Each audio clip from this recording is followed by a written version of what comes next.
Good evening. It's The Journey. We're back. We took a 2-week hiatus. We were off for Labor Day. Yeah, it's September, and the fall is coming soon.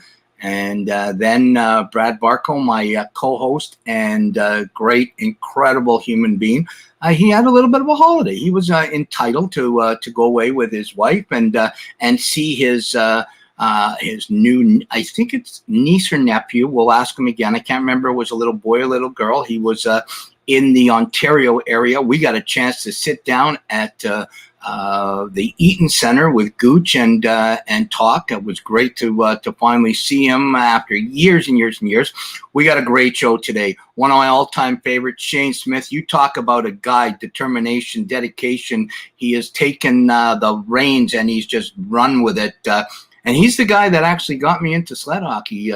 We look back at that gold medal in 2006. If it wasn't for Shayne Smith meeting me in Variety Village back in 2000, I don't know where we'd be. But let me bring up my co-host, the one, the only Brad Barco from Edmonton, Alberta.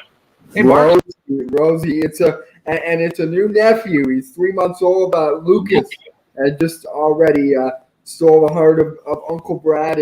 I'm excited to be an uncle. I can't wait we're already talking about taking him Blue Jay games and traveling, sports together. That's going to be my little sports companion. So I'm excited. It was good to see family, but as always, it's good to be back. And hey, I've never met Shayne, Rosey, but I feel we got a common connection already, and I'm sure we'll chat with him about that for a brief minute. But from what I can tell, Rosey, he's an incredible human being. He's got that fire in his eyes. Even when he talks, he's got that fire, and that's what we love about someone like Shayne. And I'm excited to hear his story and to see where it came from and where he is now. Absolutely. And I know, yes, he's a huge wrestling guy. We are not going to get too into wrestling. We can maybe have a wrestling show one of these days down the road. But let's bring up one of my all-time favorites. I love him like a son. I've known him since he was 12 years old. He is the reason why I became the goaltender for Team Canada. He gave me that push a long time ago. Let's bring him up. Shayne Smith. What up? What's up, Shayne? How you guys doing? Good. Listen, Shayne, you're being introduced now to The Journey, our new show. And Brad, I'll give you a second to say hi to Brad and Brad to say hi to you. Awesome. Brad, how's it going? We got to chat a little bit. I'm super honored that you guys asked me to be a part of this, and I can't wait to just chat. Yeah, man. Thanks so much for being here. Fired up to have you. I can tell already, with your personality. Very, very similar, I feel, to myself, and I think that's why we're going to get along. We'll have, I think, a more in-depth wrestling conversation off screen. But I'm excited. Just saying. I'm excited to find out that you could potentially be the best in the world, and no pun intended. And I'm excited to hear your story and where you're going, man. And anything that we can do to help you get there, I mean, we're in your corner. I appreciate that. And Paul, the feeling was mutual. Every time I do a show with you or a presentation with you or anything, you start talking and it's like, man, you realize I have to speak when you're done, and you've already almost got me in tears because I feel the same way, man. You've been like a father to me since I can remember, and I love you to death, man. So anytime I get to work with you, it's an honor and a pleasure. And this right back at you, man. There's so many great memories. It's funny. I just moved into an apartment August 1st, and I was moving some things around. And as I'm moving pictures, one of the pictures pops up of you, Joe Sakic, and myself from your bar mitzvah, a little event we did in Detroit, which is we don't have time to talk about that tonight, but great memories. And I like I said, I love you. Tell our audience, because we have a diverse audience with The Journey all around the world. Tell them Shayne Smith, his journey, really where it started and how you are the person you are right now, brother. So when I was 4 months old, I contracted a rare form of meningitis called meningococcal septicemia. Don't worry about trying to repeat that. Thank goodness for my iPhone and my autocorrect, because I can't spell it. And what it did was it stopped all the blood in my body from flowing. So the doctors had to find where. They amputated my left hand, my fingers, and I'm not going to show you my pajama pants, but my feet as well. And how I got to where I am today, it's a very, very simple answer, and it is my mother. She is the strongest, most incredible human being that anyone could ever imagine or ask for as a parent. And she made sure at a very, very young age that I knew I was just like everyone else. I just looked a little different. Yeah, absolutely. Hey, before Brad asks you a question, I want people to understand. Like, first of all, your mother and your grandmother, two incredible human beings, just unbelievable. But when everything started for you, and your mother, she made you, she drilled it into you that yes, maybe physically there's a disability, people can see it, but there's no way that you're going to take that into this world. You're going to push and push and push. And how did those young years, when you went to Variety Village and places like that, where you were just not going to allow people to treat you any different from Shayne Smith? So it's really interesting. So as you know, like I started with sledge hockey at 7. And then by the time I was 8, I met an incredible human being by the name of Brad Bowden, who started talking about wheelchair basketball. And I loved basketball growing up so utterly and completely that I just wanted to try it. And I looked at my mom and begged her, and she said, absolutely, let's go. And off we went to Variety Village to play wheelchair basketball. And I wheeled through the doors and I saw the sport happening, and I just absolutely fell in love. And, you know, it was really interesting. They'd never seen a guy with half a hand before. So everyone was telling, you know, Steve Bialois, who was the coach at the time, and my mom and Joe Millage and Archie Allison, who, you know, were all a part of the Variety Village team, don't let him play. He's never going to amount to anything. He's only got half a hand. He can barely push his chair. And them as a team decided they don't care. They want me to understand what it's like to be on a team. They want me to play. They want me to try. And they gave me free range to try. And, you know, it was 4 years before I scored my first basket. But then by the time I was 15, I was playing on the Canadian junior team for the top 12 players under the age of 23. Shayne, man, just hearing that, I feel almost you're almost a mirror image of me. Because I mean, if it wasn't for my mother, you know, I don't think I'd be here 24 hours to live, and I won't bore you with the rest of it.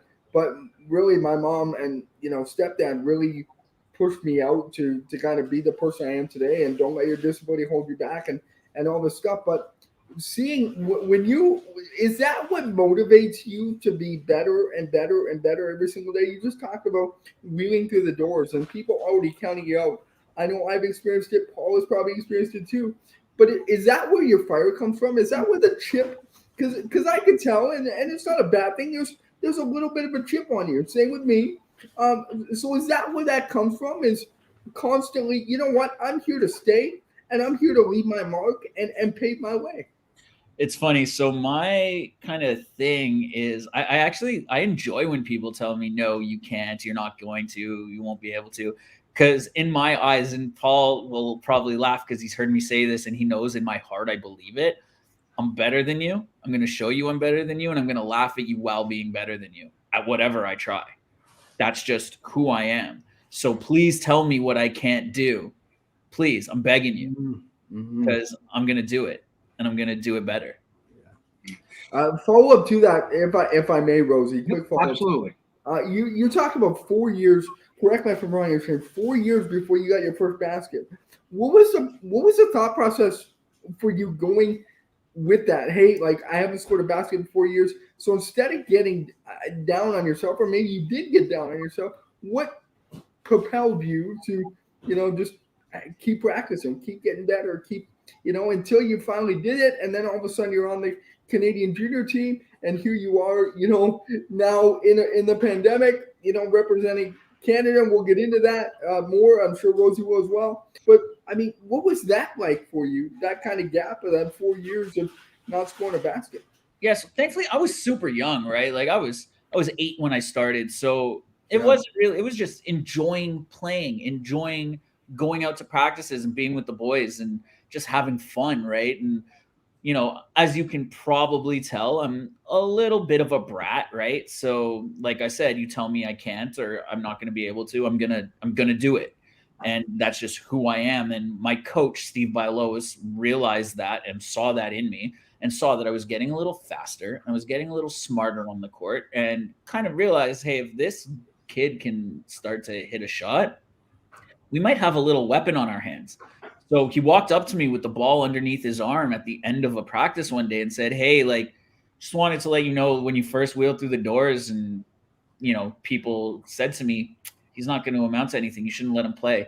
I just thought I'd tell you that. And he put the ball down next to me and walked away.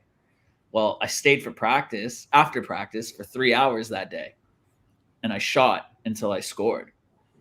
And then a couple weeks later, I scored during practice. And then I scored during a scrimmage. And then I scored during a game. And then the rest is history. Yeah, unbelievable. Hey, you're watching The Journey with Brad Barco and Paul Rosen, Barts and Rosey. Our guest today is one of the all-time favorites, one of my favorites, Shayne Smith. And we're going to get into the Paralympics and the journey and how it started now after all those years. But first, we've got a couple. You know what, Brad? We haven't heard from Robert Wine. Robert Wine is our favorite guest. He's something must have happened because Robert's on. But Darren Lucky says great show. He's pretty excited about the lineup. And Darren from Australia is into sled hockey, into everything, and great determination. I remember making my first youth games at the under 18, throwback memories. I love your drive, and everybody has to love your drive. If they meet you, Shayne, and don't love your drive, they have a serious issue. I want to ask you, for everybody that's watching, that's able-bodied, that doesn't understand disability, or who are disabled and are maybe need that little push. They're not at the Brad Barco or the Shayne Smith level where they're not going to allow that wheelchair to run their life. What's it like when you're out in a group, when you're out, downtown and just wheeling around and you get that look of, almost people feeling sorry for they have judged you before they even know who you are. How do you deal with that, Shayne? Oh, that's quite the question. You know me, I'm a very personable person. I like chatting to anybody. So, and normally when people look at me, I tend to think they're flirting with me. So I normally just flirt back. No, so I just kind of let people know, like, if I can see they kind of want to ask or they want to, have a conversation, I'm always super open to it. And for me, the funny thing is I'm not a big drinker. I'm not big into the party scene, but I like partying, if you know what I mean. So I like going out, but I'm always the designated driver because I like to go out. And that's a great icebreaker, right? Because I go out with all my able-bodied friends. And that's the icebreaking line is, can you believe that this is our designated driver? And then the conversations just roll from there, right? Yeah, absolutely, Brad. That's amazing. And the more and more I'm sitting here, Rosey and Shayne, I'm like, wow, like are we like I maybe we're separated at birth or something. There's so much, there's so much to you. But I want to ask you, leading now into the Paralympics and what you just endured, how was that during a pandemic, first of all? And second of all, how accessible was it? Like, can we dig into that? Like, did they make sure that it was you were full? Was there issues that you had to look and be like, you know what, this ain't right. We need to fix this. Or like, how accessible was it? And let's how was the Paralympics during a pandemic? I gotta say, caps off to our team behind the scenes. Obviously, like our team is our team, and I love my boys to death. They're my family. But our high performance director, our coaches, our staff, man, we as players didn't see hiccups if there were hiccups. They made sure that we had everything nailed down, and the only thing that as players we had to worry about was playing. That was it. So, hats off to those guys, because if you didn't know there was a pandemic, just based on how we had to interact with the world, yeah, we had to wear a mask walking from our building to the food place. And like, you know what I mean? We had to wear a mask outside. But that was the extent of it to us. Other than that, it was just the Paralympics for us. They did a great job. So Shayne, talk to us about the long journey that I know that you've gone through, and a lot of our listeners don't really know it. We'll go back to 2002 in Salt Lake City. You're sitting with your mom in the crowd watching me in my first games. We've become family. You've got this determination. You start playing sled hockey. You were really good, but with the hand situation you had, to play at the world level was almost impossible. But you don't give up. You keep going and you keep going, and then you get introduced to wheelchair rugby, and you have situations there where, well, maybe with the disability, it's not enough to become classified with this numbers and this and that, and we're going back and forth, and then boom, it happens. You get put in a room with the general manager and you find out that those dreams from 2002 are finally coming to fruition in 2022, not 2021, in 2021, pardon me, not 2020. And you're going to Tokyo and you're on a team now and you're not 20 years old anymore. And there's a future in this game that is just so incredible for you. Yeah, I'm so blessed. I stopped playing wheelchair basketball. It was like, it couldn't have been more perfect. I retired from wheelchair basketball on my 25th birthday at the Maccabi Games in Israel. And I'd been thinking about not playing basketball for a very long time at this point. So it was kind of the perfect scenario. And when rugby found me, I wasn't sure I wanted to play. I kind of bounced back and forth. And then finally I decided I wanted to play. And I'm very fortunate. In Toronto, I'm coached by a man named Garrett Hickling, who is without a doubt the best wheelchair rugby player ever. He is in the Hall of Fame. He is amazing. So I get to be coached by him every day on a daily basis. It's fantastic. And then I get to the Team Canada level, and we have just the best coaching staff, where we have, Pat Cote and Dave Wilsey. Dave Wilsey is also an incredible legend, probably one of the best Class 2s in the history of wheelchair rugby. Yeah. So I have all these opportunities to succeed, right?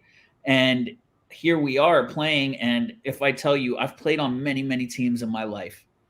I have never played on a team like this, where from front office to our medical staff to the boys on the court, this is not a team. This is a family. And it's just the most incredible, amazing experience. I went to a Jays game with a few of my teammates the other day, and it's just like, that's the type of team that we are. We're not even playing right now. We're on our off season at the moment. We're still hanging out. We haven't had enough of each other. It's a beautiful thing, man. Shayne, I've seen Murder Ball, man. That stuff is wild and crazy. But with that, do you think the transition from wheelchair basketball to wheelchair rugby, did it almost, do you feel, give you an upper hand because you came, I don't want to say similar sport, but it's got its parallels. Do you think it helped you in that process? Then say me, I played sledge hockey for 16 years, then all of a sudden I want to jump to wheelchair rugby. It'd be probably a little bit, it'd take me a little bit to get up to speed and do what I need to do. So do you think wheelchair basketball really helped you make that jump? Yes and no. I think in some ways, 100%, it definitely gave me a bit of an upper hand. But Coach Wilsey always says, like, oh, you basketball guys always have these one little things that you do that we need to nail out of you. And it's really interesting where the defense for me is a big one, where my chair defense is really good, but I play basketball defense sometimes where what I really need to do is just hammer somebody, right? So it's kind of also unlearning 20 years of basketball stuff and start figuring out, okay, I can hit people. I can do things that I wasn't allowed to do in basketball. I need to move forward and do this now.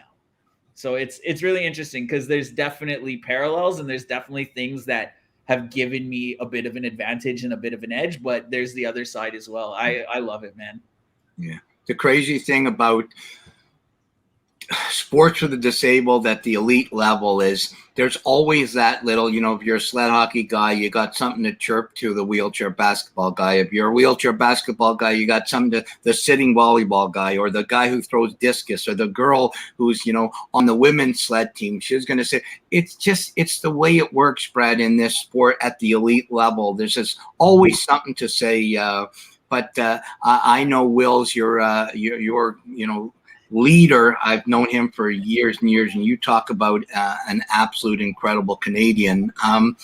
Shayne, I want to ask you, we're getting close to the end. The time goes by fast, and we'll have a part 2 for sure as you're getting ready for maybe another big competition. We'll get into that.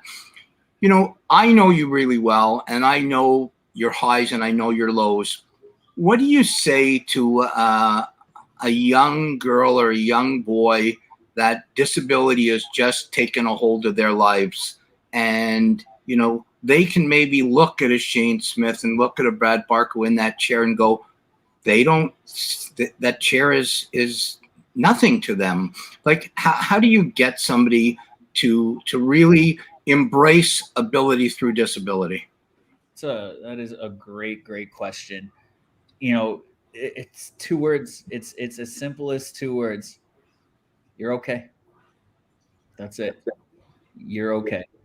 And it wasn't until I was older, and like I'm now in my 30s, and I understand mental health is a thing. I have mental health issues. So if I have issues on the court, what do? I talk to my coach and I figure out how I can be better at that skill on the court. Well, mental health is just as important, right?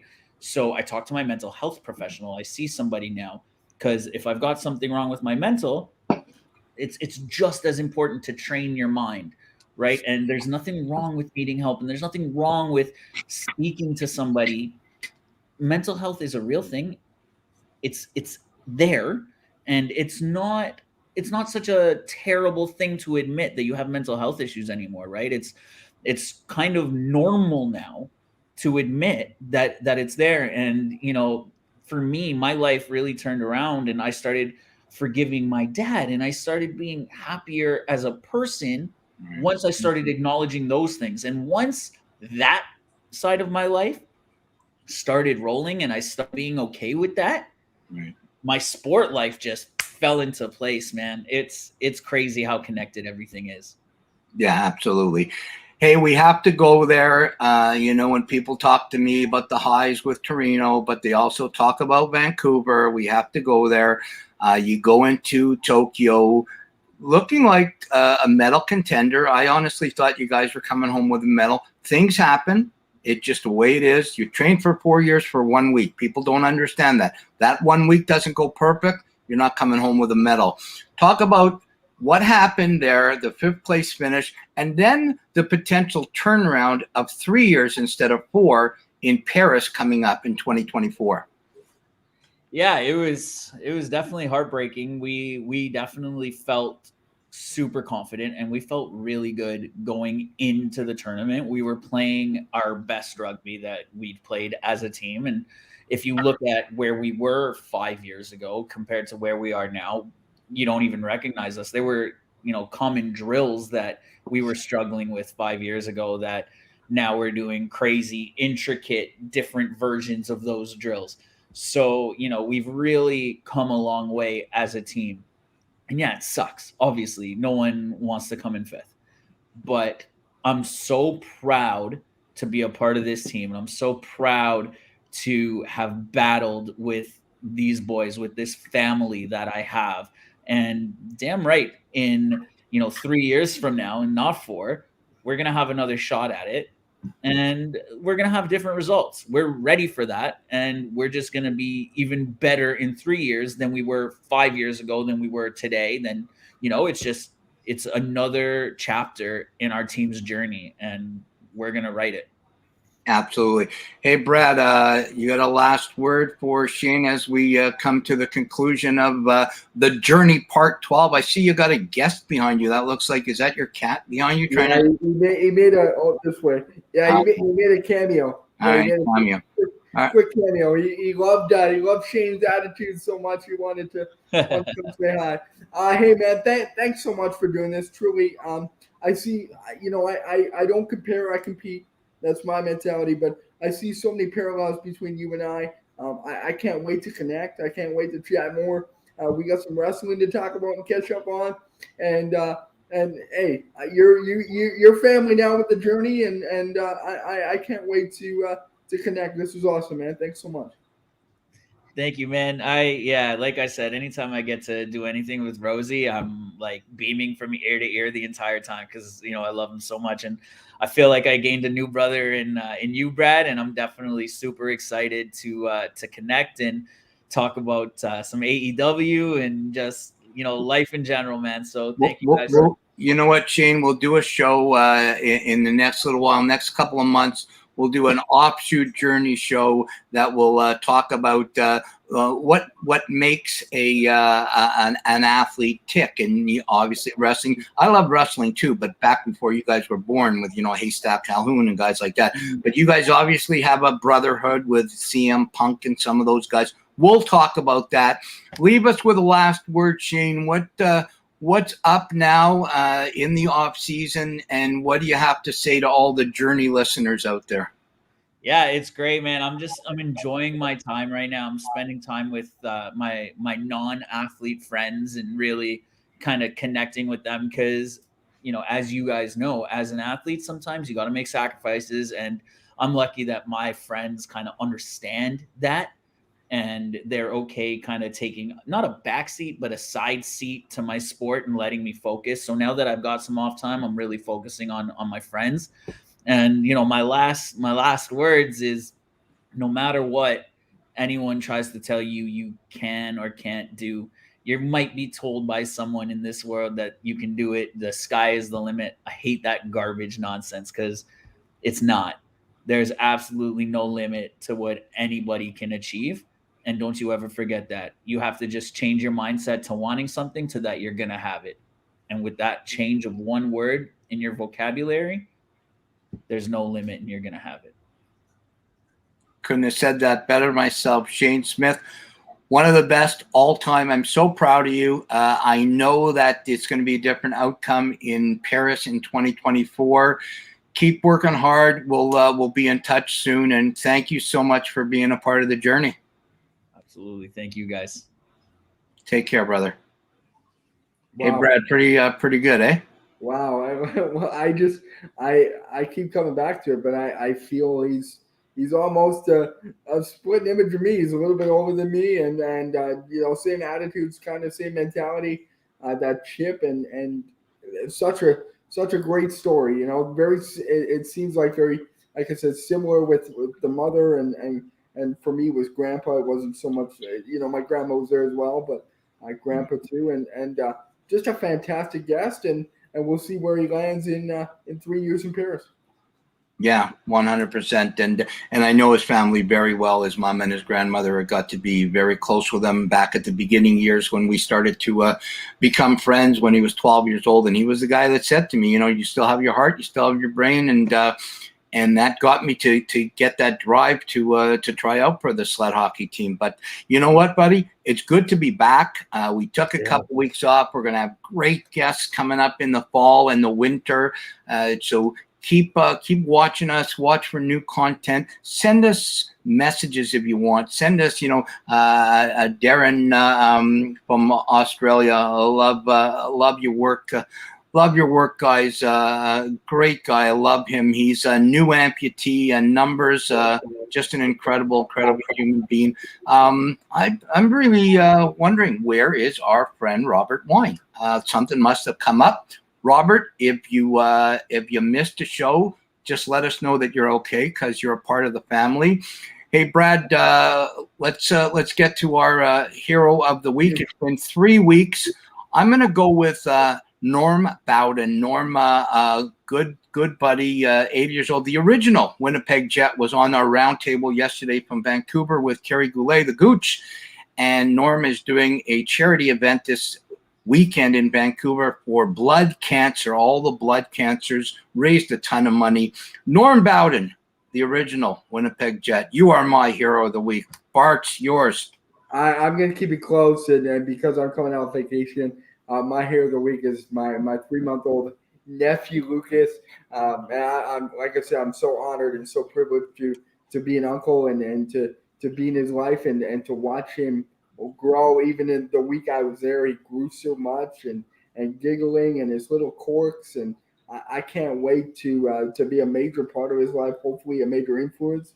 And just put him on the right path and make sure that he does all the things that he wants to, all the things that he should, and be be the man that he wants to be, and kind of help guide him there and be that guidance. So I can't wait to do that and watch him grow. And I already can't wait to get back to Ontario to celebrate the next milestone and watch him just become the greatest he can be. Perfect. And we'll shout out to Lucas every time we can. Hopefully he'll be a big fan of the journey. Hey, listen, everybody out there, we are so appreciated. The show is nothing without you. And number 12 will be back next week. On behalf of Kerry Goulet and the Gooch Network, we want to thank him. We always want to thank our producer, Jordan LaRoche, the Fanshawe kid. Without him pressing the buttons, we're nothing. On behalf of my partner in crime, Brad Barco, love you, brother. I'm Paul Rosen. You've taken the journey. Take care of yourself. Take care of each other. And have a great week. And have a great journey. God bless.